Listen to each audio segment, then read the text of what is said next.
சுவாமியே சரணமையப்பா, சுவாமியே சரணமையப்பா, அகிலாண்ட கோடி பிரம்மாண்ட நாயகனே சரணமையப்பா. ஐயப்ப சாமியின் வாழ்க்கை வரலாறு பாகம் 6.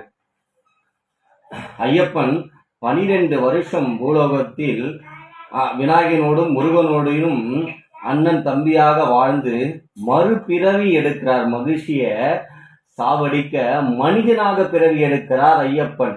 கடவுளாக இருந்து மனிதனோடு மனிதர்களாக வாழ்வதற்கு பிறவி எடுத்து மகிழ்ச்சியை வதம் செய்ய மனிதனாக மீண்டும் அந்த மகாவிஷ்ணுக்கும் சிவனுக்கும் சொன்ன மாதிரி 2 பேரும் மறுபடியும் மகிழ்ச்சியை அடக்க ஐயப்பன் கிட்ட சொல்றாங்க, தன் மகன் கிட்ட சொல்றாங்க. மறுபடியும் குழந்தை ரூபானா 2 பேருக்கு பிறக்கிறார். பிறந்த உடனே அவருடைய கழுத்துல மணியை வைக்கிறார். ஐயப்பன் அவருடைய கழுத்துல மணியை வைக்கிறார். மணியை வச்சு, நீ இந்த பிறவியில் மணிகண்டனாக பிறத்தாய் என்று அவருக்கு அந்த சிவனும் ஹரியும் சேர்ந்து அங்க பம்பை நதிக்கரையில் வச்சிடறாங்க. பம்பை நதிக்கரையில் வச்சிடறாங்க. அதுக்கு முன்னாடி பம்பை நதி சாதாரண பம்பை நதி கிடையாது. ஐயப்பன் அந்த பிறந்த இடத்தால் அந்த பம்பை நதி புனிதம் பெற்று அது 5 கங்கா நதி, யமுனா, சரஸ்வதி அத்தனை நதிகளுக்கு சமமான ஒரே நதி பம்பா நதி.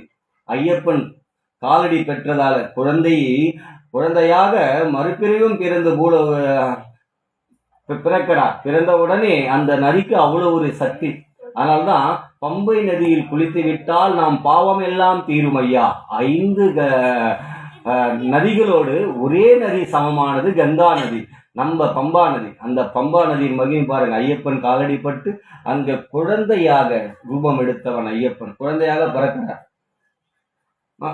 அது சொல்லித பாருங்க. பந்தல ராஜா சிவனையும் நோக்கி ஹரியும் நோக்கி மனைவியும் புருஷன் 2 பேரும் வரம் பெறாங்க, தவம் புரிகிறாங்க. தவம் புரிஞ்ச உடனே காட்டுக்கு இவர் எப்பயுமே பந்தலுக்கு ராஜா வேட்டையாட புறப்படுவார். அப்படி வேட்டையாட புறப்படும் போது அவரும் மந்திரி வேட்டையாட புறப்படும் போது குழந்தை அழுக குரல் கேட்குது. குழந்தை அழுகல் குரல் கேட்கும் போது அங்க பாத்தீங்கன்னா மணிகண்டன் அழுக சுரூபமாக பம்பா நதி கரையில் சிவலிங்கம் மேல சிவன் அங்க லிங்கத்தை அவருடைய ரூபத்தை அங்க வச்சுட்டு அந்த லிங்கத்தை கீழே மணிகண்டனை வச்சுட்டு சிவனும் ஹரியும் மறைஞ்சிருவாங்க. அப்ப இதை பார்த்த உடனே, என்னப்பா இந்த இடத்துல யாருமே இல்லையே, குழந்தை இவ்வளவு அழகா இருக்கு, யாருமே ஆளு இல்லையன்ட்டு பந்தத்து ராஜா பார்த்து தகச்சு பாருங்க. குழந்தையை பார்த்து தொற்றுமாறு. ஏன்னா அவ்வளோ ஒரு அழகு, பேரழகு. ஏன்னா எப்படிப்பட்ட சக்திக்கு பிறந்தார்? சிவனுக்கும் ஹரிக்கும் மகாலட்சுமிக்கும் சரஸ்வதிக்கும் ஆதிபரா சக்திக்கும் அஷ்ட சக்திகளோட பிறந்தவராச்சு அவருக்கு. எவ்வளவு அழகா இருப்பார், பேரழகு. ஐயப்பன் பேரழகு, பேரழகிகளோடு பேரழங்களோடு பிறந்தவன் ஐயப்பன். அப்ப அவரை பார்த்து பிரமிச்சு போயிட்டார். யார் குழந்தை என்று தகச்சு போய் நிற்கிறார். அப்ப அந்த இடத்துல பரசுராமர் தோன்றுகிறார். பரசுராமர் தோன்றி, இது நீங்க சிவனை நோக்கி தவம் புரிஞ்சிங்க, உங்க மனைவி மகாவிஷ்ணு நோக்கி தவம் புரிஞ்சாங்க, அதற்கேற்ற பலனாய் கடவுள் கொடுத்த உங்களுக்கு குழந்தை அப்படின்னு கொடுத்து பரசுராமர் அருள் புரியார். பரசுராமர் அருள் புரிஞ்சு அவருக்கு கழுத்துல மணியோட இருக்கிறதார இவருக்கு நீங்க மணிகண்டன் என்று பெயர் சூட்டுங்கள் அப்படி என்று ஐயப்பனை நீங்க எடுத்து வழங்கன்னு சொல்றார். அப்ப அவ்வளோ ஒரு சந்தோஷம் பந்தலுக்கு ராஜாவுக்கு. ஆனா பந்தல் ராஜாவுக்கு முன் பிறவியில் அவர் தெய்வ பிறவி, இந்த பிரிவில் மணிகண்டன் மகனாக வேண்டும் என்று வரம் பெற்றார். அதே மாதிரி மணிகண்டனா அவருக்கு மனித தெய்வமா மனிதனோடு மனிதராக வாழ்வதற்கு மனிதன் வருகிறார். அவர் பிறந்ததற்கான நோக்கம் மகிழ்ச்சியை வதம் செய்ய. பாருங்க எப்படி பந்தல் ராஜா வீட்டுக்கு குழந்தை இல்லாத குழந்தை பாக்கியம் கிடைச்சி அங்க இட்டுன்னு போற. அவ்வளோ ஒரு சந்தோஷப்பட்டு அவ்வளோ ஒரு அழகா போயிருக்கிறார்.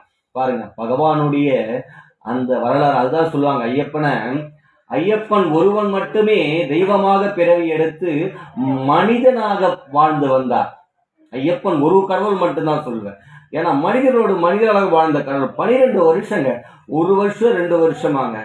தெய்வம் 1 வருஷம்னா மனிதனோட மனிதனாக வாழ்ந்து இதுவாயிடுவாங்க. 2 வருஷம் கூட வாழ்ந்துடுவாங்க. 12 வருஷம்னா சாதாரண விஷயமாங்க.